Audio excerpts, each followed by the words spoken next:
آخر کے اندر ان لوگوں کا ذکر کرنا بھی ضروری ہے جو آج کی رات بھی اللہ کی رحمت سے محروم ہو جائیں گے. شب برات کے جو محرومین ہیں، اتنی بڑی فضیلت والی رات. حدیث میں آتا ہے اللہ تعالی ہر بندے کو، ہر مسلمان کو معاف کر دیتے ہیں، لیکن کچھ کام ایسے ہیں اگر کوئی بندہ ان کاموں میں ملوث ہو تو آج شب برات میں بھی اس کی بخشش نہیں ہوگی. تو ایسے لوگوں کا اور ایسے کاموں کا ذکر اس لیے کیا جا رہا ہے کہ کم از کم ہم ان کاموں میں ملوث نہ ہوں. اگر کوئی اس طرح کے کاموں میں لگا ہوا ہے، شب برات سے پہلے توبہ کر لے تاکہ وہ اللہ کی اس رحمت سے، اللہ کی اس خاص برکت والی رات میں اللہ کی طرف سے جو بخشش کا فیصلہ ہونا ہے اس سے محروم نہ ہو. تفصیل میں نہیں جاتے، بس میں ان کا نام ذکر کر دیتا ہوں جو احادیث کے اندر آیا. ان میں سے ایک جس کی شب برات میں بھی بخشش نہیں ہوگی وہ مشرک ہے. اللہ کی ذات صفات میں کسی کو شریک کرنے والا. الا المشرک، فرمایا مشرک کی بخشش شب برات میں بھی نہیں ہوگی. المشاحن، مشاحن اس کو کہتے ہیں جس کے دل میں کینہ ہو، جس کے دل میں دوسرے کے لیے بغض ہو، حسد ہو، آپس میں دو بندے بولتے نہ ہوں، آپس میں سلام دعا نہ ہو، ایک دوسرے کے بارے میں جلن، کینہ، بغض دل میں رکھا ہو، تو فرمایا اللہ اس رات کو سب لوگوں کو معاف کر دیتے ہیں. جب ایسے لوگوں کا نامہ اعمال پہنچتا ہے جو آپس میں بولتے نہیں ہیں، دل میں کینہ ہے، اللہ فرماتے ہیں ان کو اپنے حال پہ چھوڑ دو جب تک کہ یہ صلح نہیں کرتے. اس لیے اس رات سے پہلے ہر مسلمان کو معاف کر دیں، اپنے دل کو کینے اور بغض سے خالی کر لیں.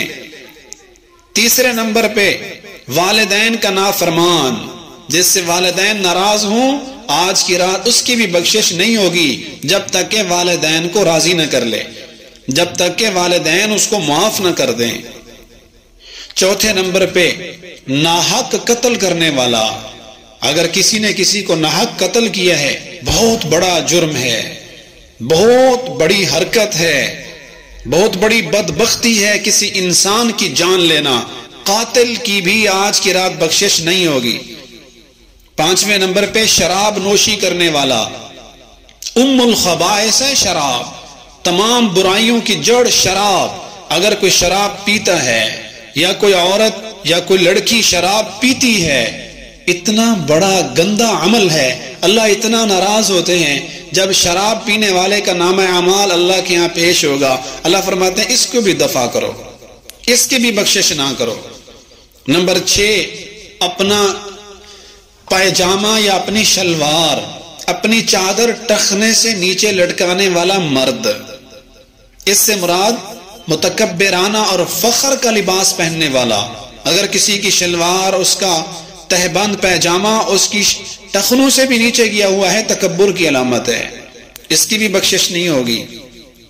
7ویں نمبر پہ فرمایا چغل خور. ادھر کی بات ادھر لگا دی، ادھر کی ادھر لگا دی، اور دو بندوں کو آپس میں لڑوا دیا. یہ چغل خور ایسے عمل میں یہ ملوث مبتلا ہوتا ہے کہ کسی کو خوش دیکھ کر اس کو سکون نہیں آتا. یہ چاہتا ہے کہ ان کے آپس میں لڑائی ہو، اور لڑائی کرنے کے لیے اور جہاں بڑی بڑی حرکتیں کرتا ہے تو اس کے ساتھ ساتھ چغل خوری بھی کرتا ہے. اور چغل خوری کے اندر جھوٹ بولتا ہے. ان دو میں سے ہر ایک کو دوسرے کے خلاف اکسایا اور اندر کی سیکرٹ باتیں، خفیہ راز کی باتیں دوسروں کو بتا دی تاکہ ان کی آپس میں لڑائی ہو، اور اس میں تھوڑا سا مرچ مسالہ لگا کے، کیونکہ چغل خور کو پتا ہوتا ہے کہ جب تک میں بات بڑھا کے نہیں کروں گا ان کی لڑائی نہیں ہوگی. تو جب یہ لڑ رہے ہوتے ہیں تو یہ درمیان ایک سائڈ پہ ہو کر تماشا دیکھ رہا ہوتا ہے اور اس کو اندر اندر مزہ آ رہا ہوتا ہے. وہ ہماری سرائکی میں نا مشہور ہے بات کہ جب دو بندے لڑ رہے ہو نا تو وہ سرائکی دے اندر آتے نا گوہا بھوریندا پہ گوہا، تو کچھ بندے نا گوہا چاہ کے وہ کو بھورنا شروع کر دیں تاکہ ان کی لڑائی مزید بڑھے. یوں نہیں کہ اللہ یہ چھوٹ جائیں، تماشا ہی ہوتے ہیں، لوگ پھونک مار رہے ہوتے ہیں اللہ کرے اور لڑیں، بہت مزہ آ رہا ہے، بہت چس آندھی پی ہے اللہ کرے بھڑ دے رامن، ہاں اب اچھا کیا ہے تو نے اچھا کیا ہے، یوں اکسا رہے ہوتے ہیں. تو اس طرح مسلمانوں کو لڑانے والا چغل خور آدمی، چغلی کھانے والا، اس کی بھی شب برات میں بخشش نہیں ہوگی.